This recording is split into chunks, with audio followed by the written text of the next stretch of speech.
اللہ تعالیٰ میرے والد ماجد رحمۃ اللہ ایک واقعہ سنایا کرتے تھے. ایک بزرگ تھے، وہ بچوں کو پڑھاتے تھے تو اور اللہ تعالیٰ کے ساتھ بڑا تعلق تھا، بہت رجوع اللہ کرتے تھے. اسی رجوع اللہ کے ناز میں ایک مرتبہ جملہ یہ منہ سے نکل گیا کہ لیس لی فی سواک حظ فکیف ما شئت فاختبرنی، کہ اے اللہ مجھے آپ کے سوا کسی چیز میں اب لذت نہیں رہی، جس طرح چاہیں مجھے آزما کے دیکھ لیں. العیاذ باللہ یہ جملہ منہ سے نکل گیا تو پیشاب بند ہو گیا، پیشاب بند ہو گیا، اور اب بے چینی اور اضطراب اور تکلیف، اور تو سمجھ گئے کہ مجھے میری پکڑ ہوئی ہے اس بات کے اوپر. تو اپنے بچوں سے جو پڑھنے آتے تھے ان سے کہا کرتے تھے کہ ادعو لعمکم الکذاب، اپنے جھوٹے چچا کے لیے دعا کرو. جھوٹا دعویٰ کر گیا تھا میں، اللہ میں نے دکھا دیا کہ کیا کہہ رہے ہو، کسی اور چیز میں لذت نہیں رہی، ارے پیشاب میں تمہاری لذت ہے. تو کبھی مانگو نہیں، نہ یہ دعویٰ کرو کہ میں بہت برداشت کرنے والا ہوں، لیکن اگر کبھی آ جائے تو دو کام کرو. ایک، اللہ تعالیٰ کی مشیت پر رضا، اے اللہ مجھے کوئی شکوہ نہیں، کوئی گلہ نہیں، آپ کی مشیت، آپ کی حکمت برحق ہے. اور دوسری طرف اللہ تعالیٰ سے رجوع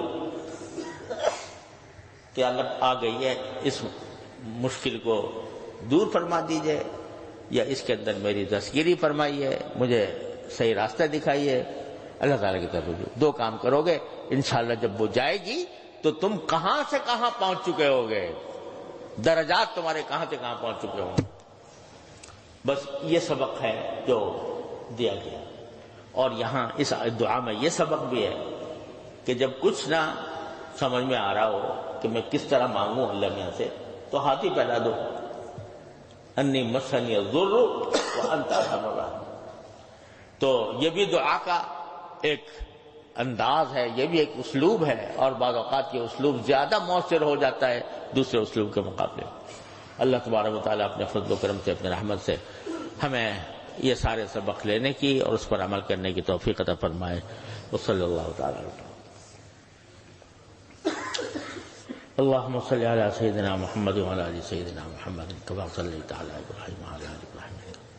یا اللہ، یا رحمان، یا رحیم، یا کریم، اپنے فضل و کرم، اپنے رحمت سے ہمارے تمام گناہوں کو معاف فرما.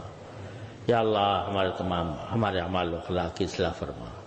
یا اللہ اپنے فضل و کرم سے، اپنے رحمت سے اپنے ساتھ خصوصی تعلق عطا فرما دیجیے. یا اللہ اپنے ساتھ تعلق میں یا اللہ قوت عطا فرمائیے. یا اللہ اس میں دوام عطا فرمائیے. اپنے فضل و کرم سے تعلق کو مضبوط فرما دیجیے. یا اللہ اپنی محبت کو ساری محبتوں پر غالب فرما دیجیے. یا اللہ اپنی محبت کو ساری محبتوں پر غالب فرما دیجیے. یا اللہ اپنے طرف رجوع کرنے والا بنا دیجیے. یا اللہ ان لوگوں میں سے بنا دیجیے جن کے بارے میں آپ نے فرمایا اللہ یجتبی الیہ من یشاء ویہدی الیہ من ینیب. یا اللہ تمام حاضرین حاضرات کو ان کے تمام جائز مقاصد میں کامیابی عطا فرما، سب کی پریشانیوں کو دور فرما، سب کی مشکلات کو آسان فرما. وصلی اللہ تعالی علی خیر خلقہ سیدنا مولانا محمد وعلی آلہ واصحابہ اجمعین آمین برحمتک یا ارحم الراحمین. اگر آپ کو ہماری ویڈیو پسند آئی ہے تو ویڈیو کو لائک کریں، چینل کو سبسکرائب کریں اور بیل آئیکن پر ضرور کلک کریں تاکہ ہر آنے والی ویڈیو آپ کو بر وقت ملتی رہے.